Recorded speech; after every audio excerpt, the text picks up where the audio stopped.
گاڑی کے ٹائروں کی چیخ اور دھول کے غبار میں جب رانیہ کو حویلی سے باہر نکالا گیا تو ایسے محسوس ہوا جیسے وہ کسی موت کے کنویں سے زندگی کی طرف لوٹ رہی ہے۔ حویلی کے آہنی دروازے اس کے پیچھے ایک زوردار دھماکے کے ساتھ بند ہوئے تو اسفند شاہ وہیں بالکونی میں کھڑا اسے دور جاتے دیکھتا رہا۔ اس کے دل میں انتقام کی آگ اب ایک عجیب سی بے چینی میں بدل چکی تھی۔ اسفند شاہ نے غصے سے تلملاتے ہوئے اور اپنے سامنے کھڑے کالو پر دھاڑتے ہوئے کہا کہ وہ لڑکی کوئی عام بازاری عورت نہیں تھی کہ جیسے پیسے کی دھونس یا جاؤ جلال سے خریدا جا سکتا، بلکہ وہ تو غیرت کی ایک ایسی چٹان نکلی جس نے اسفند شاہ کے صدیوں پرانے تکبر اور غرور کے پرخاشے اڑا کر رکھ دیے ہیں۔ اسفند کی آواز حویلی کے در و دیوار سے ٹکرا کر واپس پلٹ رہی تھی۔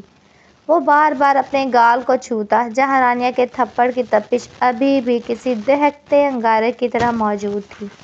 اور اسے اس کی شکست کا احساس دلا رہی تھی۔ اسے اپنی زندگی میں پہلی بار کسی نے اتنی بڑی چوٹ دی تھی اور وہ پہلی ایک ایسی لڑکی نے جس کے پاس کھونے کو کچھ نہیں تھا۔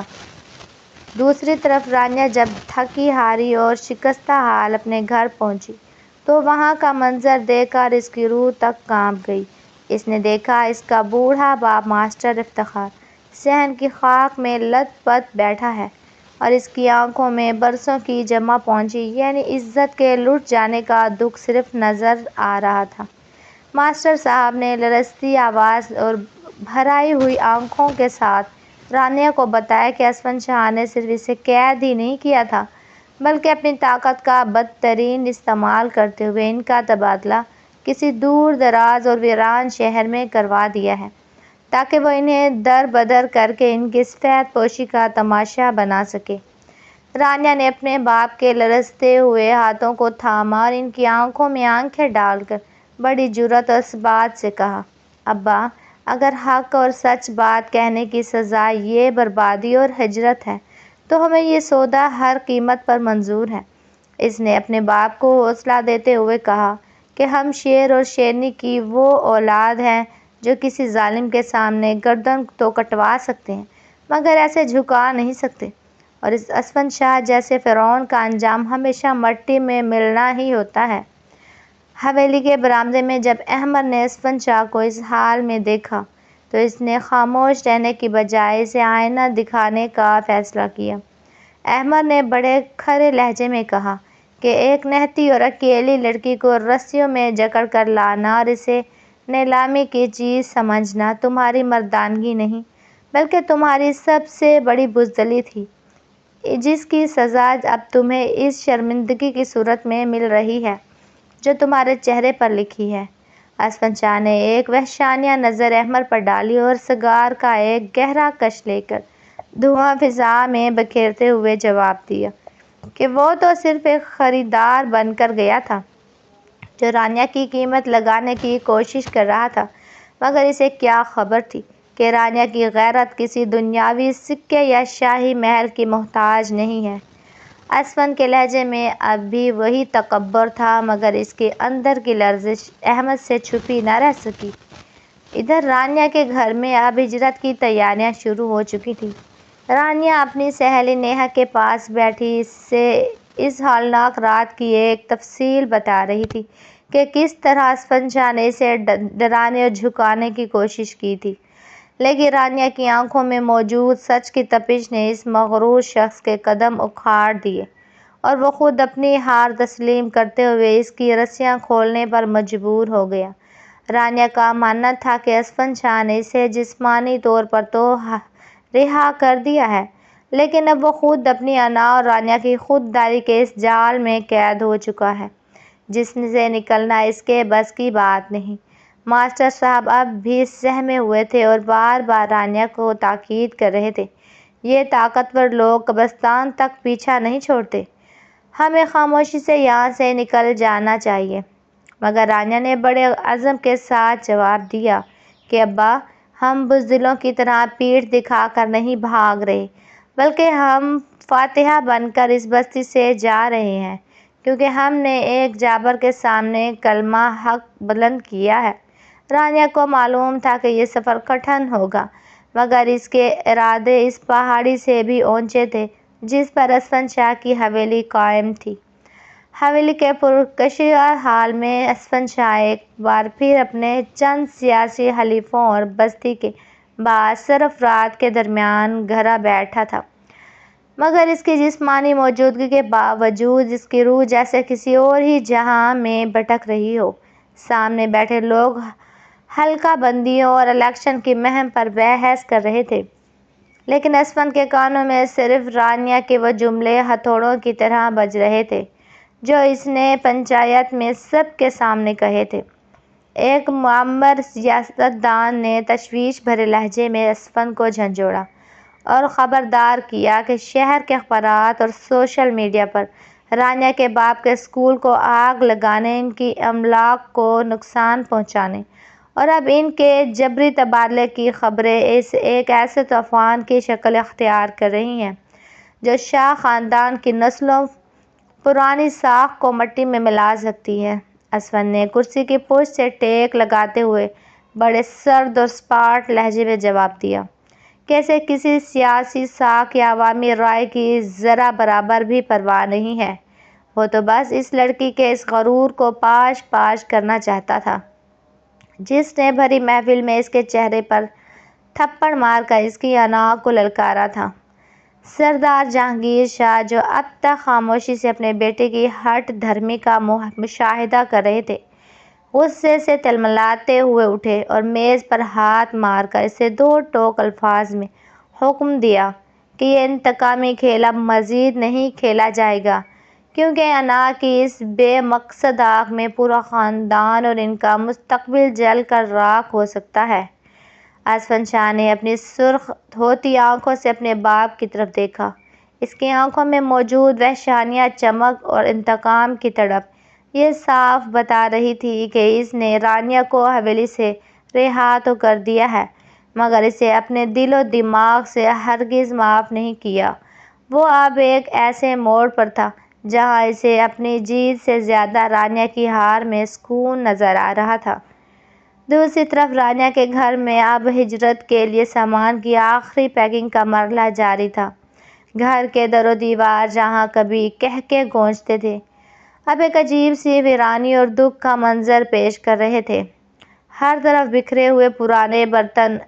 ادھ کھلی کتابیں اور مٹی سے اٹی ہوئی یادیں اس ظلم کی داستان سنا رہے تھے جو اسفند شاہ نے ان پر مسلط کیا تھا۔ رانیہ کی بچپن کی سہیلی نیہا نے اس کا لرزتا ہوا ہاتھ تھام کر بڑی فکر مندی سے پوچھا کہ وہ اتنی دور ایک انجان شہر میں جا کر کیا کریں گے جہاں ان کا کوئی جاننے والا بھی نہیں ہوگا، مگر رانیہ نے ایک گہرا اور ٹھنڈا سانس بھرتے ہوئے جواب دیا، نیہا، جہاں انسان کی عزت اور نفس امن خطرے میں ہو وہاں رہنے سے ہزار گنا بہتر ہے کہ انسان نامعلوم راستوں کا مسافر بن جائے۔ ماسٹر افتخار صاحب نے باہر کھڑے لاری والے کو سامان دلانے کا اشارہ کیا اور اپنے زندگی بھر کی جمع پونجی یعنی چند لکڑی کی پیٹیاں اور کتابوں کے ڈھیر کو گاڑی پر لدا ہوا ایک ایسی بے بسی سے دیکھنے لگے جو صرف ایک شریف آدمی کو طاقتور کے ظلم کے سامنے اٹھانی پڑتی ہے۔ رانیہ نے اپنی چادر کو مزید مضبوطی سے اپنے گرد لپیٹا اور آخری بار اپنے اس صحن کی مٹی کو چھوا جہاں اس نے چلنا سیکھا تھا۔ اسے معلوم تھا کہ اسفند شاہ اس کے گھر کی چھت اور اس کے باپ کی ملازمت تو چھین لی ہے، مگر وہ اس کے اندر کی ہمت اور بلند غیرت کو کبھی قید نہیں کر سکتا۔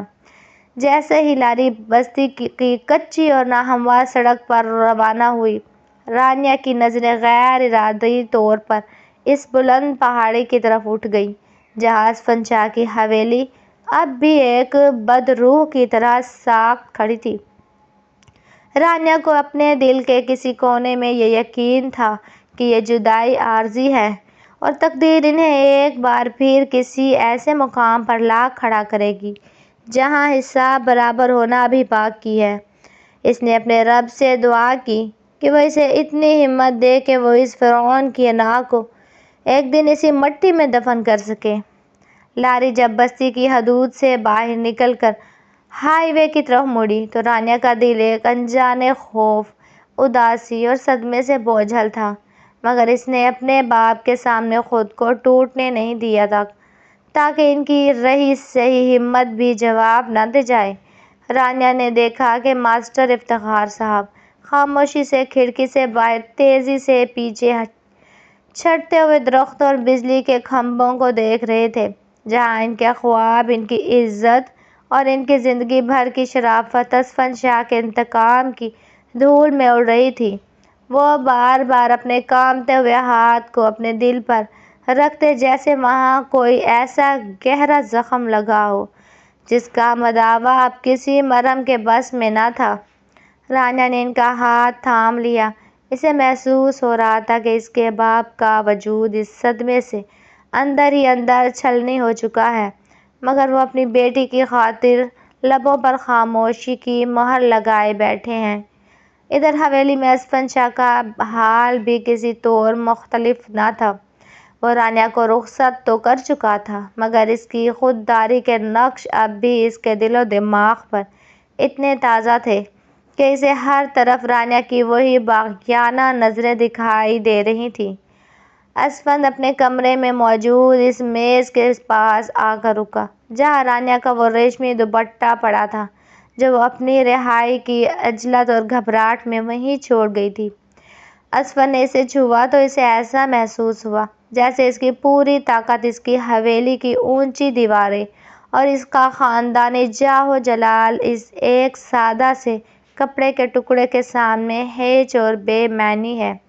اس کی انا اسے بار بار کچوکے لگا رہی تھی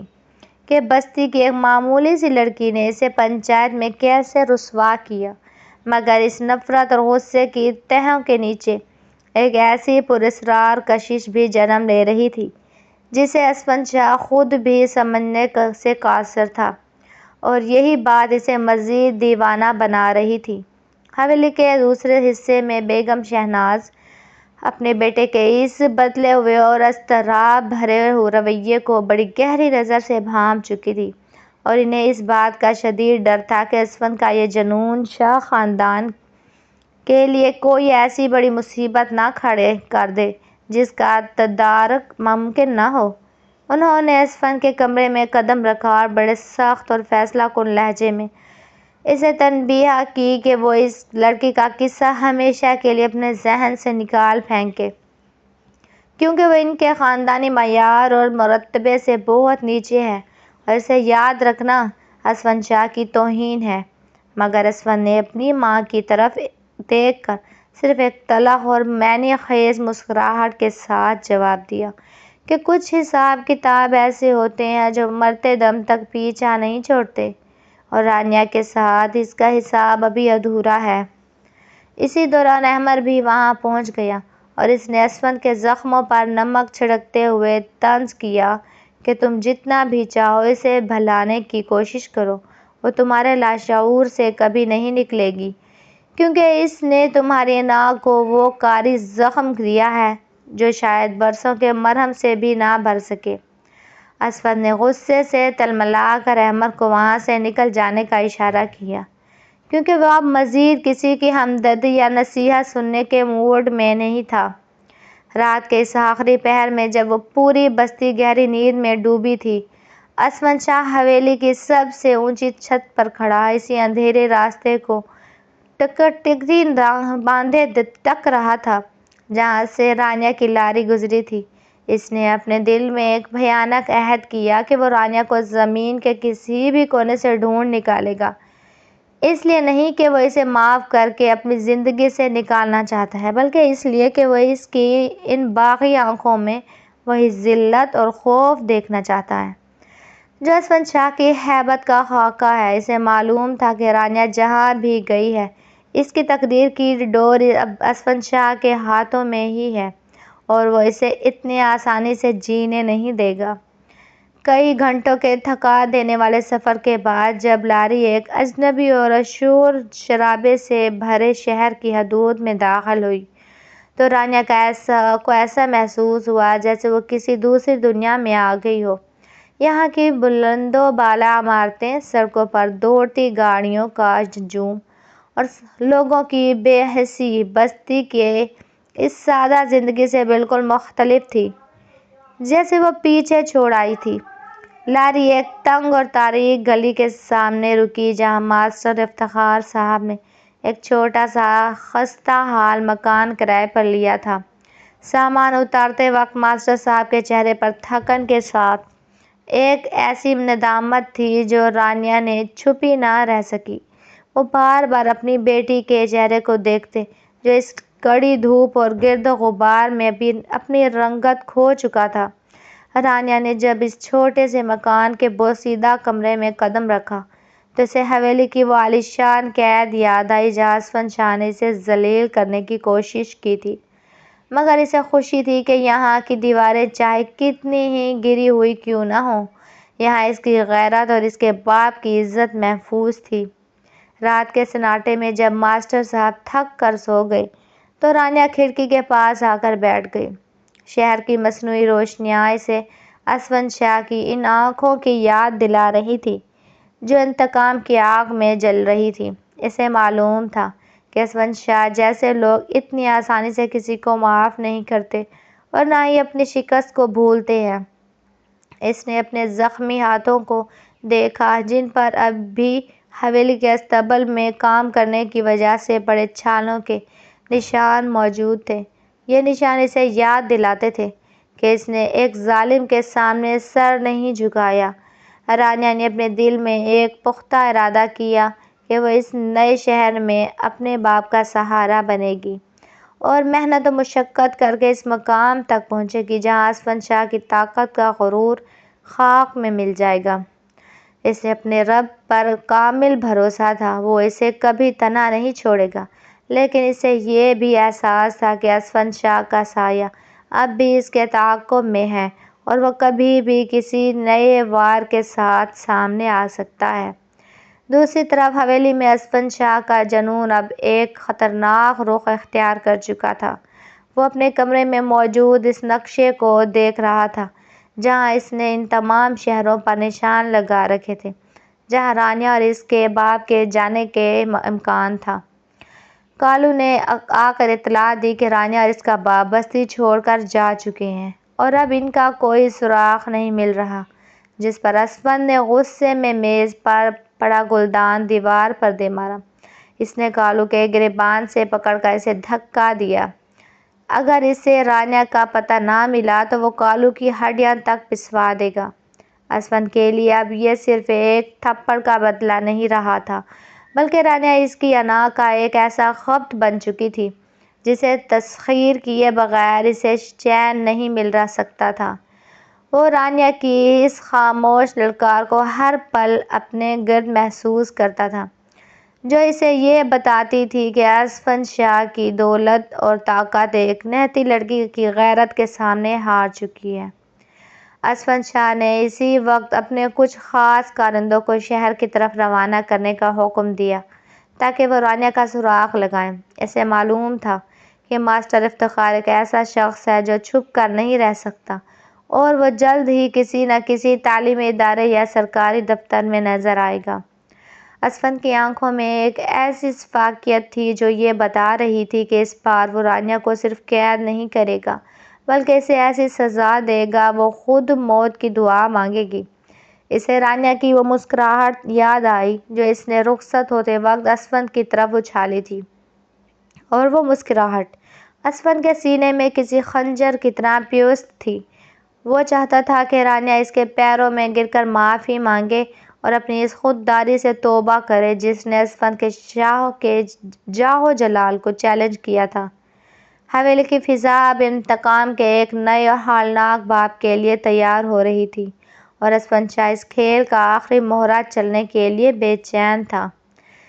شہر کی بے رحم زندگی میں قدم جمانا رانیہ اور اس کے باپ کے لیے کسی کڑے امتحان سے کم نہ تھا۔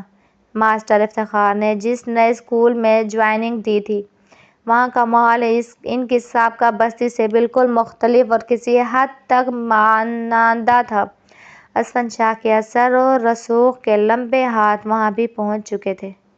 کیونکہ ماسٹر صاحب کو آتے ہی ایسی انتظامی دشواریوں کا سامنا کرنا پڑا جن کا انہوں نے کبھی تصور بھی نہ کیا تھا۔ انہیں جان بوجھ کر ایسے کاموں پر لگایا گیا جو ان کے مرتبے سے کم تھے، مگر وہ خاموشی سے یہ سب سہتے رہے تاکہ رانیہ کو ایک چھت فراہم کر سکے۔ رانیہ، جو اپنے باپ کی اس تکلیف کو بخوبی سمجھ رہی تھی، نے فیصلہ کیا کہ وہ صرف گھر بیٹھ کر حالات کے بہتر ہونے کا انتظار نہیں کرے گی۔ اس نے شہر کے ایک چھوٹے سے کالج میں داخلے کے ساتھ ساتھ پارٹ ٹائم کام ڈھونڈنا شروع کیا تاکہ وہ اسفند شاہ کے پیدا کردہ معاشی بحران سے لڑ سکے۔ اس کی آنکھوں میں اب وہ معصومیت نہیں رہی تھی جو بستی کی گلیوں میں ہوا کرتی تھی، بلکہ اب وہاں ایک ایسی آگ تھی جو صرف اپنی بقا اور بدلے کے لیے چل رہی تھی۔ رانیہ جب بھی شام کو تھک کر گھر لوٹتی تو اسے محسوس ہوتا کہ کوئی اس کا تعاقب کر رہا ہے۔ گلی کے نکڑ پر کھڑی کالی شیشوں والی گاڑی اور اجنبی چہرے اسے اس بات کا احساس دلاتے تھے کہ اسفند شاہ نے اسے ابھی تک اپنی گرفت سے آزاد نہیں کیا۔ ایک رات جب وہ دیر سے گھر لوٹ رہی تھی تو ایک گاڑی نے اس کا راستہ روکنے کی کوشش کی،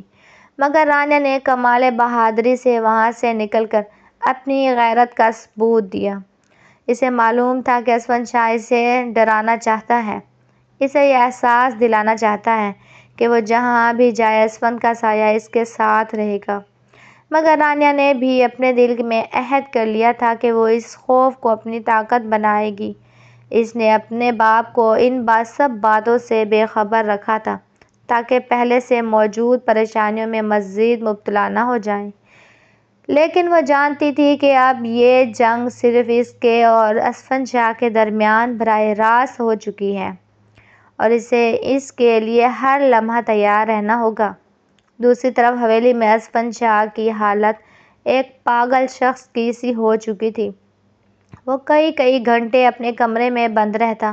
اور صرف رانیہ کی خبروں کا انتظار کرتا۔ جب اسے پتہ چلا کہ رانیہ نے شہر میں کام کرنا شروع کر دیا ہے اور وہ اس کے دباؤ کے باوجود نہیں ٹوٹی تو اس کے غصے کی کوئی انتہا نہ رہی۔ اس نے اپنے کارندوں کو حکم دیا کہ رانیہ کے گرد گھیرا مزید تنگ کیا جائے مگر اسے نقصان نہ پہنچایا جائے، کیونکہ وہ اسے مرتا ہوا نہیں بلکہ تڑپتا ہوا دیکھنا چاہتا تھا۔ اسفند کے دل میں ایک طرف رانیہ کے لیے شدید نفرت تھی تو دوسری طرف ایک عجیب سا احترام بھی جنم لے رہا تھا، کیونکہ اس نے اپنی زندگی میں ایسی جرأت مند لڑکی پہلے کبھی نہیں دیکھی تھی۔ وہ اکثر تنہائی میں اس کے تھپڑ کو یاد کرتا اور پھر غصے میں آ کر اپنی ہی چیزیں توڑنے لگتا۔ اسے اپنی اس کمزوری پر غصہ آتا تھا کہ وہ ایک معمولی سی لڑکی کو اپنے ذہن سے نکالنے میں ناکام کیوں ہو رہا ہے۔ احمد نے ایک بار پھر اسفند کو سمجھانے کی کوشش کی کہ وہ اس آگ کو بجھائے کیونکہ یہ آگ اسے خود بھی جلا کر راکھ کر دے گی، مگر اسفند نے اسے دو ٹوک جواب دیا کہ یہ اب صرف انا کا مسئلہ نہیں رہا بلکہ یہ اس کی زندگی کا مقصد بن چکا ہے۔ اس نے اپنی سیاسی مہم کو بھی پس پشت ڈال دیا تھا جس کی وجہ سے سردار جہانگیر شاہ سخت بھرم تھے۔ حویلی میں اب ہر وقت اس تناؤ کا ماحول تھا جہاں اسفند شاہ کا حکم سب کے لیے خوف کی علامت بن چکا تھا۔ اسفند نے فیصلہ کر لیا تھا کہ وہ خود شہر جائے گا اور رانیہ کا سامنا کرے گا تاکہ وہ اسے بتا سکے کہ اسفند شاہ سے بھاگنا ناممکن ہے۔ وہ چاہتا تھا کہ رانیہ اس کی آنکھوں میں وہ قہر دیکھے جو اس نے بستی چھوڑتے وقت نظر انداز کر دیا تھا۔ حویلی کی فضا میں اب ایک ایسے طوفان کا پیش خیمہ نظر آ رہا تھا جو رانیہ کی نئی بستی کو بھی اپنی لپیٹ میں لینے کے لیے تیار تھا اور اسفند شاہ اس طوفان کا مرکز تھا۔ شہر کی ایک مصروف سڑک پر جہاں شام کا جھٹ پٹا پھیل رہا تھا، رانیہ اپنے کالج سے نکل کر بس اسٹاپ کی طرف بڑھ رہی تھی کہ اچانک ایک سیاہ رنگ کی پرکشش گاڑی اس کے بالکل قریب آ کر رکی۔ گاڑی کے ٹائروں کی چنگار نے آس پاس کے لوگوں کو چونکا دیا، مگر رانیہ کے قدم وہیں جم گئے کیونکہ وہ ان ٹائروں کی آواز اور اس کی مخصوص بو سے واقف تھی۔ گاڑی کا پچھلا دروازہ کھلا اور اسفند شاہ اپنے پورے جاہ و جلال کے ساتھ باہر نکلا۔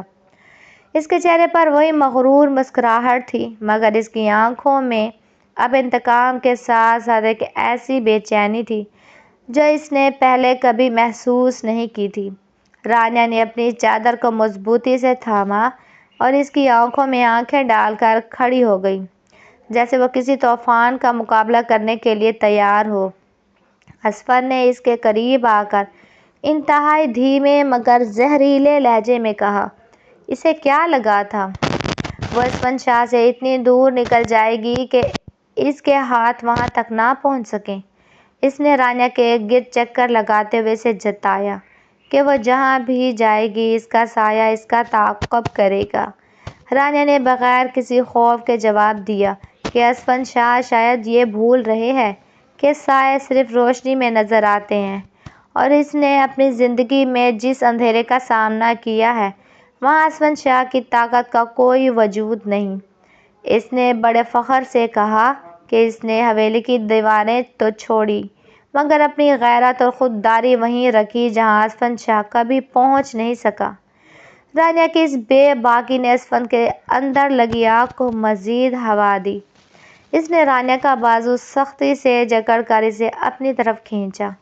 اور کہا کہ وہ اس کی زبان کاٹ دے گا جو اسفند شاہ کے سامنے اتنی درازی کرتی ہے۔ مگر رانیہ نے اپنے بازو چھڑانے کی کوشش کی، بلکہ اس کی آنکھوں میں حقارت بھرے انداز میں دیکھتے ہوئے کہا، آپ میرا جسم تو توڑ سکتے ہیں مگر میری وہ روح نہیں مار سکتے جو آپ کے سامنے تھپڑ بن کر برس چکی ہے۔ اسفند شاہ کا ہاتھ ایک لمحے کے لیے لرزا۔ اس نے رانیہ کی اس ہمت نے ایک بار پھر اندر سے ہلا کر رکھ دیا۔ اسی دوران وہاں لوگوں کا ہجوم جمع ہونا شروع ہو گیا جس نے اسفند شاہ کو مجبور کیا کہ وہ وہاں سے نکل جائے۔ اس نے رانیہ کو آخری دھمکی آمیز نظر سے دیکھا اور گاڑی میں بیٹھتے ہوئے کہا کہ یہ تو صرف آغاز ہے، وہ رانیہ کو اس شہر کی گلیوں میں بھیک مانگنے پر مجبور کر دے گا تاکہ وہ اپنی خودداری کی قیمت چکا سکے۔ گاڑی دھول اڑاتی ہوئی نکل گئی مگر رانیہ وہیں کھڑی رہی۔ اس کا سانس پھول رہا تھا مگر اس کا عزم اب بھی چٹان کی طرح مضبوط تھا۔ اسے معلوم تھا کہ اسفند شاہ اب اسے جینے نہیں دے گا، مگر اس نے بھی فیصلہ کر لیا کہ وہ اس فرعون کی انا کے محل کو اسی شہر کی مٹی میں دفن کر کے دم لے گی۔ وہ جانتی تھی کہ اسفند شاہ کی واپسی اس کے لیے کسی بڑی آزمائش کا پیش خیمہ ہے، مگر وہ اب معصوم رانیہ نہیں رہی تھی جو حویلی میں رسیوں سے بندھی رو رہی تھی۔ حویلی واپسی پہنچ کر اسفند شاہ نے خود کو اپنے کمرے میں بند کر لیا۔ اسے رانیہ کا وہ چہرہ اور اس کی وہ باغی آنکھیں بار بار یاد آ رہی تھیں جنہوں نے اسے سرعام شکست دی تھی۔ اسے احساس ہوا کہ وہ رانیہ کو جتنا زیادہ دکھ دینا چاہتا ہے وہ خود کو اتنا ہی اس کے زہر میں جکڑتا جا رہا ہے۔ اس نے اپنے دل میں ایک ایسا منصوبہ تیار کیا جو رانیہ کی زندگی کے ہر رشتے کو داؤ پر لگا دے گا۔ اس قسط کے اختتام کے موڑ پر ہوا جہاں اسفند شاہ نے ایک گہرا سانس لیا اور اپنے کارندوں کو فون کر کے رانیہ کے باپ ماسٹر افتخار کے خلاف ایک ایسی سازش تیار کرنے کا حکم دیا جو ان کی رہی سہی ساکھ کو بھی ختم کر دے۔ قسط کے آخری منظر میں رانیہ اپنے باپ کے پاس بیٹھی ان کا ہاتھ تھامے ہوئے تھی، بے خبر کہ اسفند شاہ کی انا اب ایک ایسے خونی کھیل میں بدل چکی ہے جس کا انجام کسی نے سوچا بھی نہیں تھا۔